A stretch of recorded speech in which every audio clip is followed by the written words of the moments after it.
Protein powder is technically a processed food. So is it bad for you? Let's talk about the science. Welcome to Soph's Lab, where I teach you science-backed information to help you reach your fitness goals. I'm a former biochemist, so I really want to talk to you first about the process of making protein powder. Whey protein comes from milk. So you start by separating the whey protein from the curds, then you filter out the fat and lactose, then you dry it so it becomes a powder.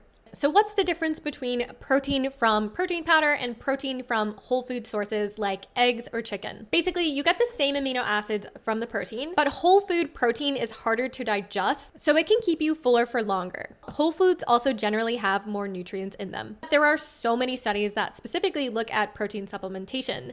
And not only do they show that protein powder is safe, but they also show that protein powder helps with muscle protein synthesis and fat loss. So usually what I recommend my clients, as somebody who's coached dozens of women, is to try and get most of your protein through whole foods and then supplement any additional protein with protein powder. Protein powder is just so convenient and honestly really hard to beat. In terms of what brand I would recommend, try and find a protein powder that has the least amount of ingredients in it. I went through a dozen different brands and I found that Legion's whey protein was the top of my list in terms of how many ingredients it has.